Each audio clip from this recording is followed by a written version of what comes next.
بسم اللہ الرحمن الرحیم۔ السلام علیکم، میں ہوں شجیع اللہ فراست۔ آپ دیکھ رہے ہیں نیشنل اور انٹرنیشنل نیوز پر مشتمل 4 ٹی وی کا خصوصی خبرنامہ دنیا بھر سے، یعنی خبریں آپ کی نظر سے۔ سب سے پہلے ہیڈ لائنز۔ امریکہ نے 3000 سپاہیوں کو مڈل ایسٹ کے سمندر میں اتارا، کہا جہازوں اور ٹینکرز کی حفاظت مقصد ہے۔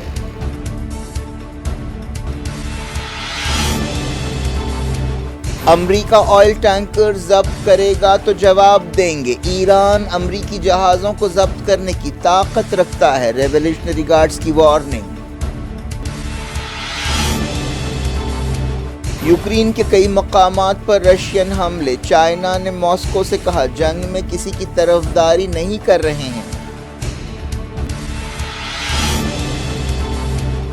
نابلس ریفیوجی کیمپ پر اسرائیلی فوج کا حملہ، ایک مقتول فلسطینی کا گھر گرا دیا گیا، کئی جگہ جھڑپیں۔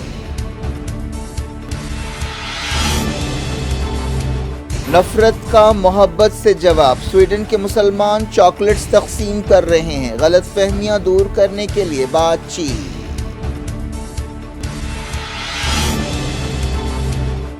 نو کانفیڈنس موشن پر بحث، اپوزیشن نے کہا حکومت منی پور کو توڑ رہی ہے، فوری انصاف کیا جائے۔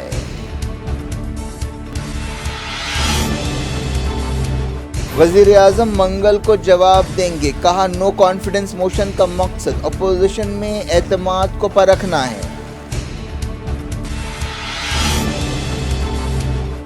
راہل گاندھی کو رکنیت بحال ہونے کے بعد گھر واپس مل گیا، سابق صدر کانگریس کل لوک سبھا میں خطاب کریں گے۔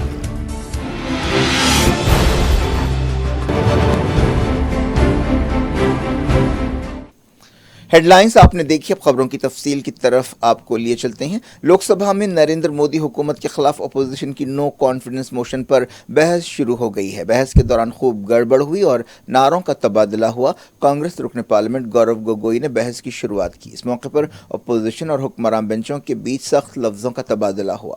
گگوئی نے کہا کہ اپوزیشن بلاک انڈیا منی پور کے بارے میں وزیر اعظم مودی کی خاموشی کو توڑنے کے لیے حکومت کے خلاف نو کانفیڈنس موشن لانے کے لیے مجبور ہوا۔ انہوں نے الزام لگایا کہ حکومت ایک انڈیا کی بات کرتی ہے، لیکن اس نے 2 منی پور پیدا کیے ہیں، ایک پہاڑوں میں رہنے والا اور دوسرا وادی کا منی پور۔ گگوئی نے کہا کہ منی پور انصاف کا تقاضا کر رہا ہے۔ مارٹن لوتھر کنگ جونیئر نے کہا تھا کہ کہیں بھی ناانصافی، ہر جگہ انصاف کے لیے خطرہ ہے۔ اگر منی پور جل رہا ہے تو پورا انڈیا جل رہا ہے، اگر منی پور کا بٹوارہ ہو رہا ہے تو ملک کا بٹوارہ ہو رہا ہے۔ ہمارا مطالبہ ہے کہ وزیر اعظم ایوان میں آئیں اور منی پور کے بارے میں بولیں، لیکن وہ اب تک خاموش ہیں۔ انہوں نے کبھی لوک سبھا یا راجیہ سبھا میں اپنی زبان اس بارے میں نہیں کھولی ہے۔ اور اسی لیے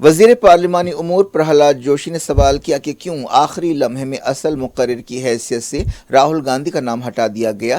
کانگریس سورسز نے پہلے کہا تھا کہ راہل گاندھی بحث کی شروعات کریں گے، جنہیں ایک دن پہلے ہی پارلیمنٹ میں بحال کیا گیا۔ ایسے اشارے ملے ہیں کہ راہل گاندھی منگل کو بحث میں حصہ لیں گے۔ بی جے پی رکن پارلیمنٹ نشیکانت دوبے نے کہا کہ وزیر اعظم نے آج صبح بی جے پی پارلیمانی پارٹی میٹنگ میں کہا کہ یہ وقت حکومت پر بے اطمینانی ظاہر کرنے کا نہیں ہے، بلکہ یہ دیکھنے کا ہے کہ اپوزیشن میں کون کس پر اعتبار کر سکتا ہے۔ بی جے پی رکن نشیکانت دوبے نے سابق صدر کانگریس سونیا گاندھی پر تنقید کرتے ہوئے کہا کہ ان کے اب صرف 2 مقصد ہیں، ایک اپنے بیٹے کو سیٹ کریں اور دوسرا اپنے داماد کو تحفے دیں۔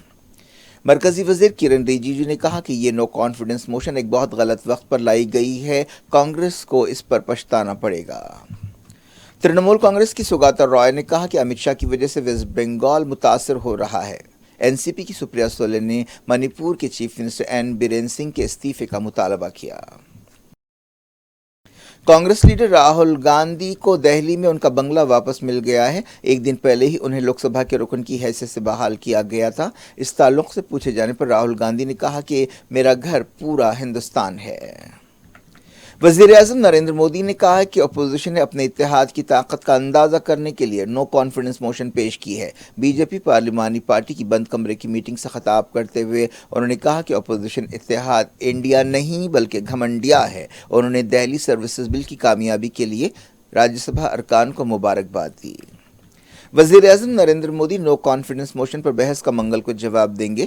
امکان ہے کہ اس بحث کے دوران کل بھی خوب گڑبڑ ہوگی۔ اس تحریک سے حکومت کو کوئی خطرہ نہیں ہے کیونکہ این ڈی اے اتحاد نمبرز کے اعتبار سے کافی مضبوط پوزیشن میں ہے۔ پارلیمنٹ نے پیدائش اور موت کے رجسٹریشن کو آسان بنانے کے لیے اور اس کے ڈیجیٹلائزیشن کے لیے ایک بل کو منظوری دے دی ہے۔ اس دوران راجیہ سبھا میں inter service organization command control bill منظور کیا گیا۔ اس دوران ڈیرک او برائن کو باقی سیشن کے لیے سسپینڈ کر دیا گیا۔ امریکی ممبرز آف پارلیمنٹ کا ایک ڈیلیگیشن انڈیا کا دورہ کرے گا اور آزادی کے دن کی تقریب میں حصہ لے گا۔ یہ ڈیلیگیشن لال قلعے پر وزیر اعظم نریندر مودی کے خطاب کے موقع پر موجود رہے گا۔ اس ڈیلیگیشن میں امریکہ کی دونوں پارٹیوں ریپبلکن اور ڈیموکریٹک کے نمائندے ہوں گے۔ اس ڈیلیگیشن کی قیادت کانگریس ارکان رو کھنہ اور میشیل والٹ کریں گے۔ یہ delegation business, technology, Bollywood اور دوسرے سیکٹرز کے نمائندوں سے ملاقاتیں کرے گا۔ انڈیا اور امریکہ کے درمیان حالیہ عرصے میں تعلقات مضبوط ہوئے ہیں۔ مغربی ملکوں میں قرآن مجید کی بے حرمتی کے واقعات کے پس منظر میں سویڈن میں مسلم نوجوانوں نے ایک انوکھی مہم شروع کی ہے۔ وہ اس مہم کے تحت لوگوں میں چاکلیٹس بانٹ رہے ہیں اور ان سے غلط فہمیاں دور کرنے کے لیے بات چیت کر رہے ہیں۔ جن مقامات پر قرآن مجید کی بے حرمتی کی جا رہی ہے وہاں پر مسلمانوں نے اپنے جذبات کو قابو میں رکھا اور لوگوں سے پیار محبت سے بات کی۔ لیبیا سے تعلق رکھنے والے حسام الغماتی نے یہ مہم شروع کی ہے۔ سویڈن اور ڈنمارک میں قرآن مجید کی بے حرمتی کے واقعات پیش آئے ہیں۔ یہ سلسلہ وقفے سے ابھی جاری ہے جس پر مسلم ملکوں نے احتجاج کیا ہے۔ سویڈن اور ڈنمارک اب قرآن مجید کی بے حرمتی کے واقعات کو روکنے کے لیے قانون بنانے پر غور کر رہے ہیں کیونکہ ان پر مسلم ملکوں کی طرف سے کافی دباؤ ہے اور ان کے آپسی تعلقات اور معاشی مفادات متاثر ہو رہے ہیں۔ یوکرین کے شہر پوکروسک میں رشیا نے میزائل حملے کیے جس سے کم 7 لوگ ہلاک ہوئے اور کئی زخمی ہوئے۔ ان حملوں میں ایک مشہور ہوٹل اور بعض اپارٹمنٹس تباہ ہو گئے۔ امریکی صدر جو بائیڈن امید ہے کہ یوکرین کے لیے $200 ملین کے نئے ہتھیار بھیجیں گے۔ یوکرین جنگ میں امریکہ ہتھیاروں اور پیسے سے بھرپور مدد کر رہا ہے۔ دوسرے مغربی ملک بھی یوکرین کی فوج کے ساتھ کھڑے ہیں۔ اس دوران کئی دوسرے مقامات پر بھی رشیا نے حملہ کیا۔ خارکیف میں کم سے کم 2 سویلینز مارے گئے۔ خیرسون میں ایک آدمی کی موت ہو گئی۔ یوکرین کے عہدیداروں نے کہا ہے کہ صدر وولودیمیر زیلنسکی کو ہلاک کرنے کی سازش کے سلسلے میں ایک شخص کو گرفتار کر لیا گیا ہے۔ چائنا نے رشیا سے کہا ہے کہ وہ یوکرین جنگ میں غیر طرفدار ہے یا نیوٹرل ہے۔ یہ بات ایک ایسے وقت کہی گئی جب حال ہی میں چائنا کے نمائندے نے سعودی عرب میں یوکرین کے بارے میں ہونے والی میٹنگ میں حصہ لیا جس پر رشیا نے ناک بھویں چڑھائی ہے۔ اس میٹنگ میں 42 ملکوں کے نمائندوں نے شرکت کی جن میں انڈیا کے نیشنل سیکیورٹی ایڈوائزر اجیت دووال بھی شامل ہے۔ اس میٹنگ کا مقصد امن منصوبے پر غور کرنا ہے۔ یوکرین کے صدر وولودیمیر زیلنسکی نے ایک امن منصوبہ پیش کیا ہے۔ اس کے علاوہ بعض دوسری تجویزیں بھی پیش کی گئی ہیں جن پر غور ہو رہا ہے۔ زیلنسکی نے کہا کہ سعودی عرب کی میٹنگ آنے والے دنوں میں نیٹو سمٹ کی میزبانی کے لیے میدان تیار کرے گی۔ یوکرین نے اس میٹنگ کے لیے سعودی عرب کا شکریہ ادا کیا۔ امریکہ نے بھی سعودی عرب کا شکریہ ادا کیا۔ اسرائیلی فوج نے مغربی کنارے کے نابلس میں ایک ریفیوجی کیمپ پر حملہ بول دیا اور ایک فلسطینی کا گھر گرا دیا۔ ایسا الزام لگایا گیا کہ یہ فلسطینی فروری میں 2 یہودی آبادکاروں کی ہلاکت میں شامل تھا۔ وفا نیوز ایجنسی نے بتایا کہ اسرائیلی فوج نے عبدالفتح فراشے کے گھر کو گھیر لیا اور اسے 6 گھنٹے کے آپریشن کے بعد دھماکے سے اڑا دیا۔ اسرائیلی فوج نے 49 سالہ فراشے کو اس واقعے کے 1 مہینے بعد ہلاک کر دیا تھا۔ گھر گرانے سے پہلے اسرائیلی سپاہیوں نے کم سے کم 60 فلسطینیوں کو جو آس پاس رہتے ہیں اپنے گھر چھوڑنے کا حکم دیا۔ ان میں سے بعض لوگوں کو کچھ دیر کے لیے ایک مسجد میں روک کر رکھا گیا۔ اسرائیلی فوج اور ریفیوجی کیمپس میں رہنے والے فلسطینیوں کے بیچ کئی جگہ جھڑپیں شروع ہو گئیں۔ فلسطین ریڈ کرسنٹ نے بتایا کہ وہ 185 لوگوں سے ڈیل کر رہی ہے جو گیس سے متاثر ہوئے ہیں۔ اس کے علاوہ 6 فلسطینی گولیاں لگنے سے زخمی ہوئے۔ اسرائیلی فوج نے بتایا کہ کئی جگہ فسادیوں نے گڑبڑ کی، انہوں نے پتھراؤ کیا اور ٹائر جلائے۔ امریکہ کے ایک سینیٹر کرس وان نے صدر جو بائیڈن سے کہا ہے کہ وہ مغربی کنارے میں نسل پرست اسرائیل کی طرف سے زمینوں پر قبضے کے خلاف کارروائی کرے۔ انہوں نے کہا کہ امریکہ کی طرف سے ایسی جواب دہی نہ ہونے کی وجہ سے ہم اپنا اعتبار کھوتے جا رہے ہیں۔ حالیہ عرصے میں دیکھا گیا ہے کہ امریکہ مڈل ایسٹ میں اپنے اثر و رسوخ سے محروم ہو رہا ہے یا اس کا اثر کم ہو رہا ہے اور اس کی جگہ چائنا اور رشیا لے رہے ہیں۔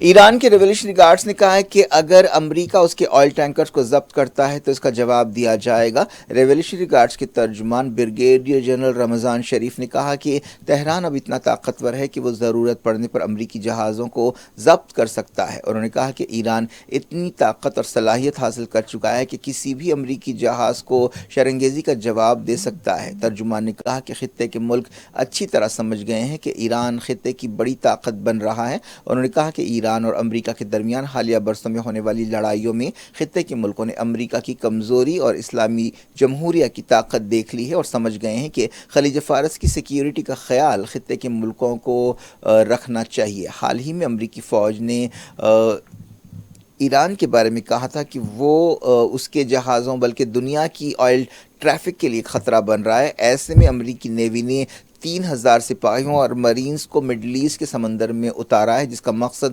جہازوں اور ٹینکرز کی حفاظت بتایا گیا ہے۔ یہ جہاز اور سپاہی ریڈ سی میں تعینات کیے گئے ہیں۔ پینٹاگون نے کہا کہ ایران نے پچھلے 2 برسوں میں 20 جہازوں کو ضبط کیا یا ضبط کرنے کی کوشش کی۔ امریکی فوج نے USS بٹان اور USS کالہال نامی جہاز کو بحر احمر میں پہنچایا ہے۔ بحرین میں امریکی نیوی کا 5واں بحری بیڑا ہے۔ وہاں کے عہدیداروں نے بتایا کہ ایران کی طرف سے جہازوں کو ضبط کرنے، علاقے میں تناؤ کم کرنے اور استحکام متاثر کرنے والی سرگرمیوں سے نمٹنے کے لیے ان جہازوں اور سپاہیوں کو اتارا گیا ہے۔ اپریل اور مئی میں ایران نے ایک ہفتے میں 2 آئل ٹینکر ضبط کیے تھے۔ امریکہ اور اسرائیل نے اس موقع پر الزام لگایا تھا کہ ایران نے عمان کے ساحل پر ایک ڈرون حملہ بھی کیا ہے اور اس سے اسرائیلی کمپنی کے ٹینکرز کو نشانہ بنایا ہے۔ امریکہ نے پچھلے دنوں کہا تھا کہ 2 F-35 اور F-16 جنگی جہازوں کو تعینات کیا جائے گا۔ ایران کی وزارت خارجہ کے ترجمان ناصر کنعانی نے کہا کہ امریکی تعیناتی سے صرف واشنگٹن کے مفادات پورے ہوں گے۔ انہوں نے کہا کہ امریکی فوجی موجودگی سے کبھی مڈل ایسٹ میں سیکیورٹی حاصل نہیں ہو سکتی۔ ان کا مفاد خطے میں استحکام اور سلامتی متاثر کرنے میں ہے۔ کیرلا اسمبلی میں ایک قرارداد منظور کی گئی اور مرکزی حکومت سے کہا گیا کہ وہ UCC یعنی یونیفارم سول کوڈ کا منصوبہ واپس لے۔ مرکزی حکومت ان دنوں ایک عمل سے دوچار ہے جس کے ذریعے UCC لاگو کرنے کی کوششیں کی جا رہی ہیں۔ وارانسی کی گیان واپی مسجد میں سروے جاری ہے۔ سپریم کورٹ کے حکم پر ASI کا یہ سروے 5ویں دن بھی جاری رہا۔ معلوم ہوا کہ تہہ خانے میں تازہ سروے کیا گیا۔ کیا کچھ ہو رہا ہے آپ کی دنیا میں؟ آخر میں ہیڈ لائنز دنیا بھر سے ایک بار پھر دیکھتے ہیں۔ امریکہ نے 3000 سپاہیوں کو مڈل ایسٹ کے سمندر میں اتارا، کہا جہازوں اور ٹینکرز کی حفاظت مقصد ہے۔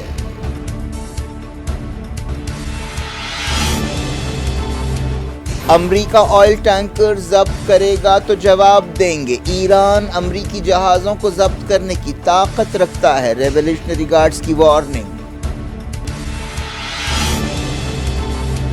یوکرین کے کئی مقامات پر رشین حملے، چائنا نے ماسکو سے کہا جنگ میں کسی کی طرفداری نہیں کر رہے ہیں۔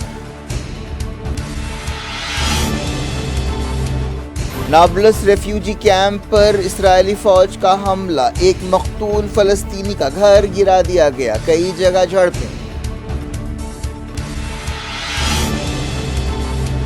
نفرت کا محبت سے جواب، سویڈن کے مسلمان چاکلیٹس تقسیم کر رہے ہیں، غلط فہمیاں دور کرنے کے لیے بات چیت۔